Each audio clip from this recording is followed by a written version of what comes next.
आपको साथियों जय भीम, जय भारत, जय सतगुरु रविदास महाराज जी की। साथियों आज की जो वीडियो है ये SC ST समाज के ऊपर जो एट्रोसिटी होती है मैं उसके ऊपर बात रखूंगा कि एट्रोसिटी रुकनी चाहिए और ये एट्रोसिटी क्यों होती है। इनके ऊपर हमारे हमारे विचार जरूर हमें रखने चाहिए और हमें इकट्ठा होकर इन विषय पर काम करना चाहिए जिससे पूरे भारत में ये एट्रोसिटी हटे। साथ ही आपने देखा है कि भारत में कहीं ना कहीं जब एट्रोसिटी होती है तो राजनीतिकरण भी होता है, उसका काफ़ी हल्ला होता है और कुछ दिन के लिए हमें ये पता चलता है कि बंदा अरेस्ट हो गया, लेकिन पता नहीं बाद में पैसे लेकर ज़्यादातर मोस्टली फैसला हो जाता है। क्यों? पैसे की कमी इस समाज को होती है और ये जो कमी होती है, पैसे की जो कमी है, इसी के कारण उनके ऊपर ज़्यादातर एट्रोसिटी होती है। साथियों मैं आपको बताना चाहता हूँ कि पूरे भारत में बाबा साहब डॉक्टर अंबेडकर जी की जो मेहनत थी, जो उन्होंने भारत के संविधान में जो अधिकार दिए थे उसमें 50% जो है SC ST समाज की स्थिति अच्छी हुई। आरक्षण भी उनको दिया गया, पॉलिटिकली भी आरक्षण है, नौकरियों में भी आरक्षण है।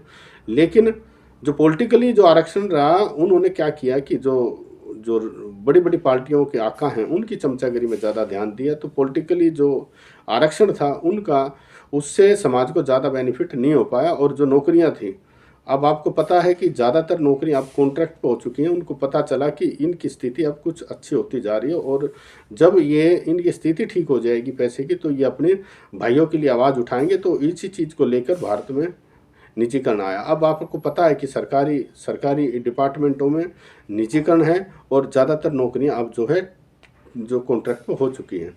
तो ये भी हथौड़ा गवर्नमेंट का हमारे ऊपर रहा और ये हथौड़ा इसलिए रहा कि हमारे अंदर एकजुटता नहीं है। ऐसी बात नहीं है कि पहले जो आरक्षण के तहत नौकरियां हुई, अगर वे लोग भी अगर इकट्ठा हो जाते और अपने उन भाइयों का ध्यान रखते जिसकी स्थिति ठीक नहीं है, तो ये बहुत बड़ा बदलाव का कारण हो सकता था। लेकिन उन्होंने ज़्यादा ध्यान अपने परिवारों में दिया और वे भी, उनके परिवार भी इतने जागरूक नहीं हो पाए और उन्होंने जो बाबा साहब डॉक्टर अंबेडकर जी की मेहनत से जो फायदा हुआ उसका ज़्यादा बेनिफिट समाज को वे लोग भी नहीं दे पाए। तो साथियों मैं इस वीडियो के माध्यम से आप लोगों को कहना चाहता हूँ कि जितने भी भारत में SC ST समाज के लोग हैं वो एकजुट हो जाएं और आपका जो रुपया है, जो पैसा है, आप अपने पैसे को भी, आपके पैसे से खुद भी आप लोग चाहो तो, आपकी इच्छा हो तो समाज की आर्थिक स्थिति ठीक हो सकती है।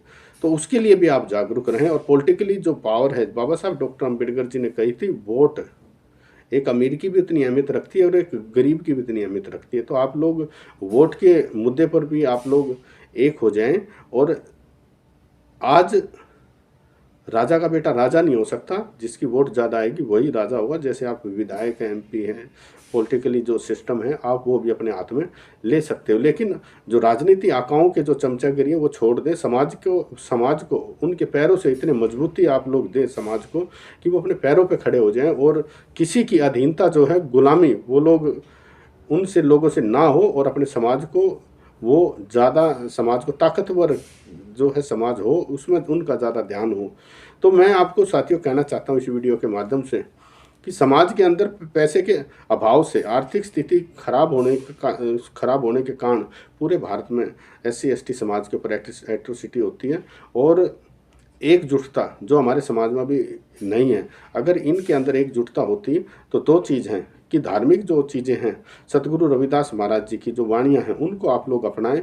दूसरी बात, आपके अंदर एकजुटता होनी चाहिए। तीसरी बात ये, आपका जो पैसा है अपने बच्चों के लिए, समाज के बच्चों के लिए आप लोग इकट्ठे, आपको इस बात की भी जानकारी होनी चाहिए जो हमारा रुपया है मेहनत का, वो हमारे लिए यूज हो रहा है या नहीं हो रहा है, कहीं और तो नहीं यूज हो रहा है, और जो जहाँ हो रहा है उनसे हमें कितना बेनिफिट है। तो सारी बातों को आप लोग एनालाइज आप लोगों के द्वारा होना चाहिए।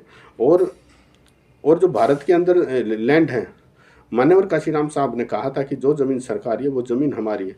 ज़मीनों की जो स्थिति है कि ज़मीन ना होने के कारण भी हमारी आर्थिक स्थिति वीक रही है, कमज़ोर रही है। जब सरकारें हमारी होंगी तो इस चीज़ का जो ये दिक्कत है, समस्या का हल भी हो सकता है। ये राष्ट्रीय स्तर पर होगा। रही बात एजुकेशन की, आपको पता है कि SC ST आयोग में जो उनके जो नियम हैं, जो SC ST स्टूडेंटों को लोन मिलता है उसमें कहते हैं कि 2 सरकारी गारंटर होने चाहिए। जब सरकारी नौकरी नहीं है तो गारंटर कहाँ से होंगे?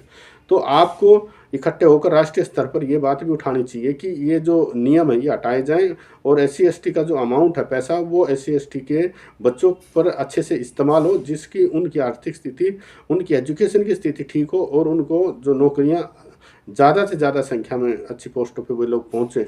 तो ये चीज़ सरकार नहीं, आपको जागरूक होना पड़ेगा। जब सरकार जो गूंगी बहरी है उनकी आँख कान खोल सकते हो केवल आपकी जागरूकता।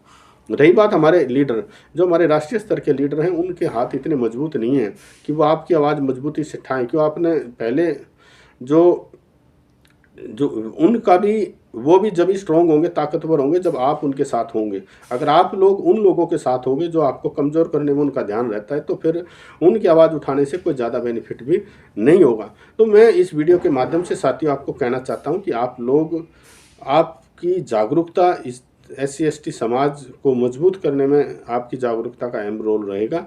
आप लोग एकजुट हों और एकजुट होकर अपने समाज के लिए सोचें, रात दिन सोचें। और जो बच्चे कमज़ोर हैं, जिनकी एजुकेशन के सिस्टम में कमज़ोर हैं, हेल्थ के सिस्टम में कमज़ोर हैं, और जो जागरूकता समाज में होनी चाहिए, उसके लिए आप लोगों को मेहनत आपके द्वारा होनी चाहिए। तो साथियों, बस मैं आप लोगों से यही विनती मैं करता हूँ कि आप लोग एकजुट हो जाएं और बाबा साहब डॉक्टर अंबेडकर जी का जो मूवमेंट था, उस मूवमेंट को आप लोग आगे बढ़ाने में आपका ज़्यादा ध्यान होना चाहिए, जब भी जाके इस देश का विकास होगा।